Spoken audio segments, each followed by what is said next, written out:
For a heartbeat, neither of us moved. His hand was warm, steady, and mine lingered just a second longer than it should have. I felt the weight of that tiny hesitation, the kind that say, Mark's eyes met mine, then steady, searching, unflinching. The hum of the television, the faint creak of the house, even the distant sound of a lawnmower outside, all of it seemed to fade. There was only his G, Janine, he said softly. My name rolling off his tongue in a way that made it feel different, heavier, like it carried all the unsaid things he'd been. I opened my mouth, but nothing came. My heart was thudding, not wildly, but deep, like a drumbeat, echoing in a hollow room. I shouldn't be here, he whispered. Finally, though he didn't move. Oh, the words were right, but the space between us was wrong. It was too close, too charged. My chest tightened, torn between the loyalty I owed to Carl and the sudden storm of emotions I hadn't experienced. I swallowed hard, forcing a smile that didn't quite reach my eyes. Carl will be back soon, I managed to say, but Mark. He only nodded slowly, his hand still brushing, and in that fragile silence, I realized something terrifying part of me didn't want him to. Thought Carl might like these Mark. I stepped aside to let him in my pulse, quickening in the quiet of the house. It felt almost identical to the Saturday before the hush of the rooms. The golden light filtering in through the blinds, only now the air already carried. He set the records down on the table, carefully, dust rising, like a faint ghost. Haven't played them in years, he murmured, almost to age. I smiled faintly, my voice softer than I intended. Carl will be thrilled, but neither of us mentioned Carl again. Not right away. The silence stretched, not empty, but full like the space piece. Mark looked at me, then really looked, and the same heaviness settled between us as before. A quiet weight that pressed down on my chest and made breathing feel, you seem lighter somehow. I laughed softly, though my hands twisted together. Maybe it's just, he's sure. I didn't know what to say. I only knew my heart was betraying me, quickening at the sound of his voice, at the nearness of him in this H. When his fingers brushed mine again, this time, deliberately, not accidental, the world seemed to. And I knew with every fiber of my being that the line we were balancing on was paper thin. And one more step would change everything. His touch lingered, not rushed, not hesitant, just present. My breath caught in my throat. For the second time in a week, the air between us was alive. Mark. I whispered, though I wasn't sure if it was meant as a warning or an invitation. He held my gaze, his thumb brushing lightly over the back of my hand. I shouldn't, he said, but the way he said it, quiet, uneven, told me he already had. In his mind, in his heart. The knock of my heartbeat filled the silence, louder than any sound in the house. Carl's name was there, on the tip of my tongue, but it dissolved before it could leave. All I could think about was the man standing inches away. The man who had seen me in ways I hadn't realized. Mark stepped back first, exhaling like he was pulling himself away from the edge of a cliff. "I'll just leave these here," he murmured. But God help me, I didn't look. The moment stretched delicate and dangerous, until finally, the sound of a car passing outside. He cleared his throat. "I should go, Bev." I nodded through my chest arc. But as he reached for the door, his hand brushed the frame, hesitating. Without turning back, he said softly, "Sometimes, the hardest things to resist are the ones that feel the most." And as 3 nights later, the restlessness hadn't left me. If anything, it had grown louder. Carl had dozed off in his recliner after dinner, the television flashing faint blue light across his sleeping face. I sat beside him with a book open in my lap, but I hadn't read a single line. My mind was elsewhere, on the way. His eyes had lingered, the way his words had settled into me, like an echo haiku. When my phone buzzed on the table, "Ma, I can't stop thinking about the other day." I shouldn't say this. I stared at the screen, my chest rising and falling too quickly. I could have deleted it, pretended it never happened. Instead, my thumbs betrayed me. Me, I know. Me too. Minutes later, another message. "Mark, can we talk? Just us?" I don't want to hide behind texts. I don't remember making the decision, not really. But half an hour later, I found myself stepping into his car, parked discreetly at the end of the street.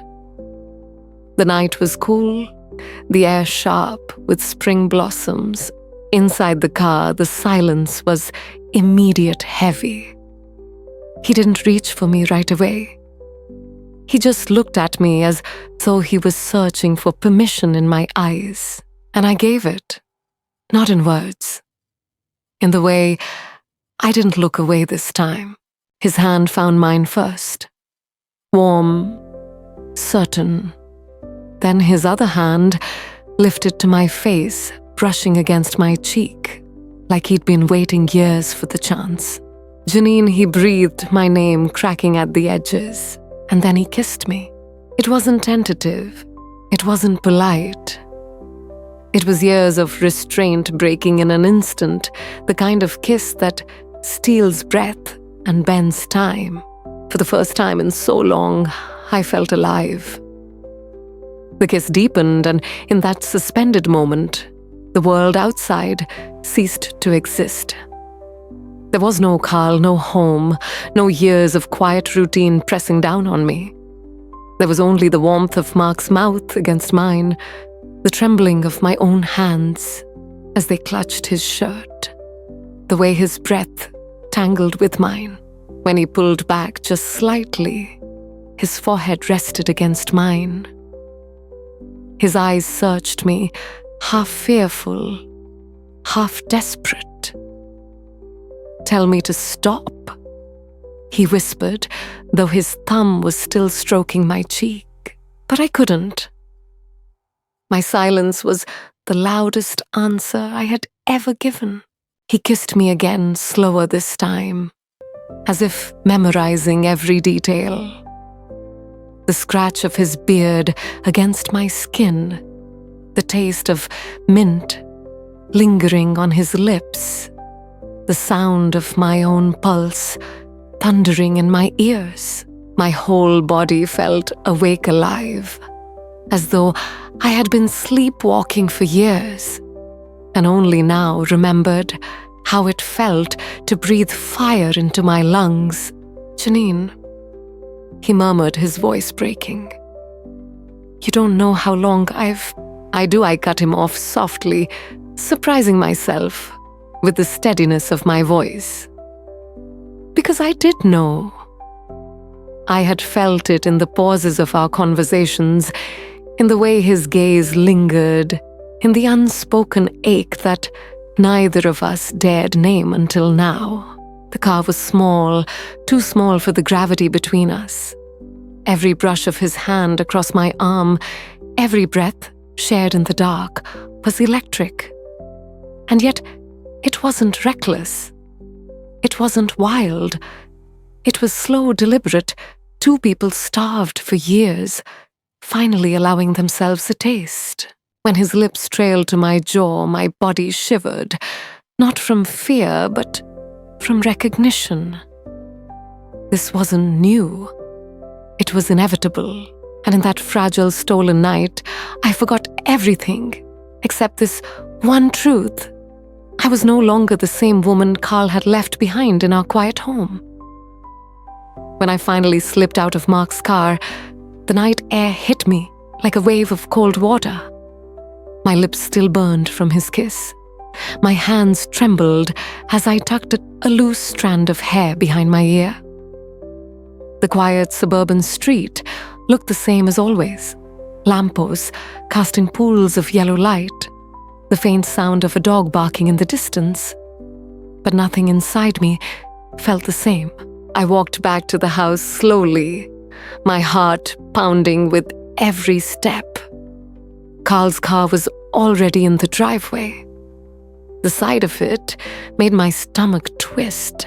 Inside, the familiar warmth of home wrapped around me like a lie. Carl was at the kitchen table, glasses perched low on his nose as he flipped through the hardware store flyer. He looked up, smiled that easy smile I'd known for decades. "Hey, you were out late." "Donna again?" he asked casually, like he had 100 times before. I swallowed, forcing a smile that felt like glass cracking in my chest. "Yeah, just lost track of time." He chuckled, returning to his papers, completely unaware that my entire world had tilted, while his had stayed the same. I moved through the kitchen on autopilot, pouring myself water, nodding at the right moments, while inside, guilt clawed at me with sharp, merciless fingers. Later that night, lying beside him in bed, the silence was deafening. Carl snored softly, his arm brushing mine in that familiar way. But instead of comfort, it made me ache. I turned to face the ceiling, my mind a storm of questions I couldn't answer. Was it just a moment? Or had I stepped into something I could never step back from? I closed my eyes, but sleep never came. Because the truth was already carved into my heart. When something awakens, it cannot be put back to sleep. And Mark had awakened me.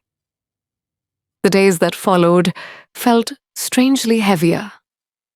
Every routine task, folding laundry, stirring soup, watering Carl's precious tomato plants, was laced with a restless energy I couldn't shake. And then, as if the universe wanted to test me, Mark texted again. "Mark, I can't pretend last time didn't happen." "I don't want to." I stared at the message for a long time, my fingers hovering over the screen. My chest was tight, but it wasn't fear. It was longing. Me neither can I. We agreed to meet at a small cafe just outside of town. Neutral ground, public safe, or at least it was supposed to be. When I walked in, Mark was already there, sitting in a corner booth, with 2 cups of coffee waiting. His eyes lit up the second he saw me. Not the polite warmth of an old friend, but something more dangerous. Something alive. "Janine," he said softly as I slid into the seat across from him. Just my name, but it was enough to unravel me. We talked, but it wasn't about Carl or the past or even the kiss. It was about music books, the places we wanted to see. It was as if we had been saving these conversations for years, tucking them away until now. At one point, he reached across the table, his fingers brushing mine. I didn't pull back. Couldn't. "Every time I see you," he whispered, "it feels like I've been holding my breath." and I finally get to exhale. The cafe buzzed around us, people laughing, spoons clinking against ceramic. But all I could hear was him. All I could feel was the gravity pulling me closer. When we finally parted, it wasn't enough. Not nearly enough. That night, as I lay beside Carl once again, my heart betrayed me. Because for the first time in years, I wasn't dreaming of the life I had. I was dreaming of the one I could have.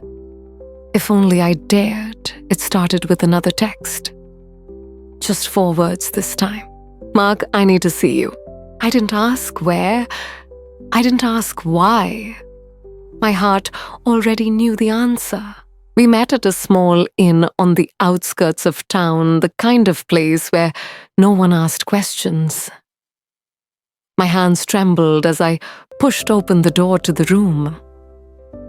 Mark was already there, pacing like a man, wrestling with his own shadow. The moment our eyes met, everything I'd been holding back unraveled. He crossed the room in 2 strides, his hands finding mine, his lips brushing against my forehead, before trailing lower, desperate searching.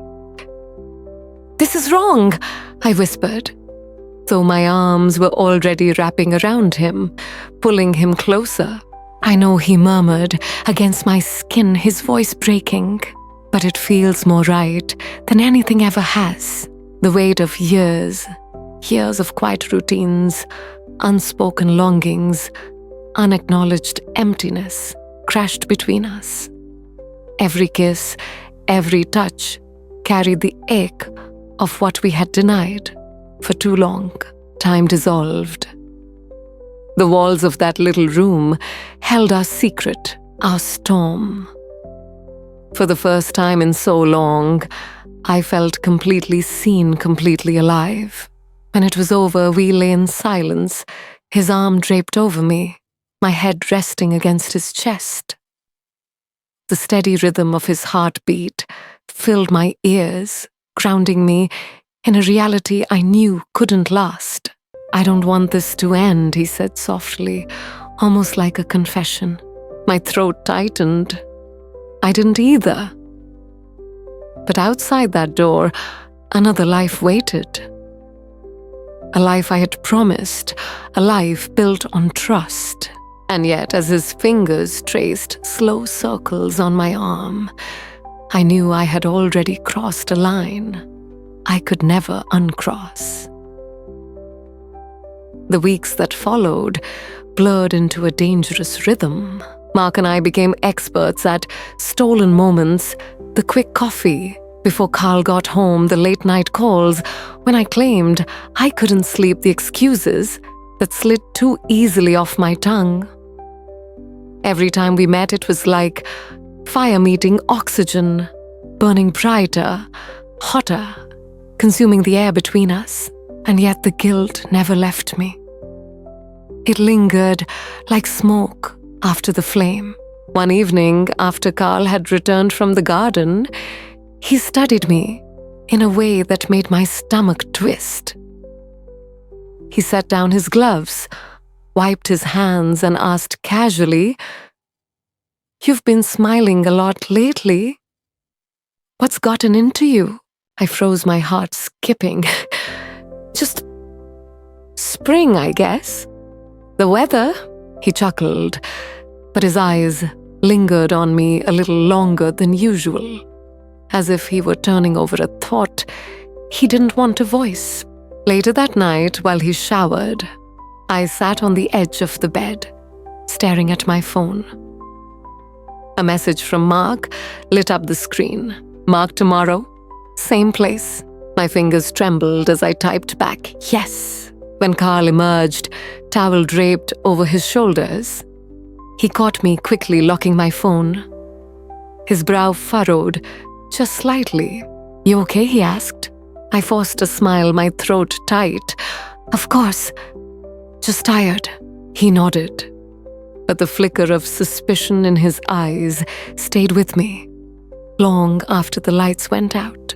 And as I lay there in the dark, listening to his breathing steady beside me, I knew one truth.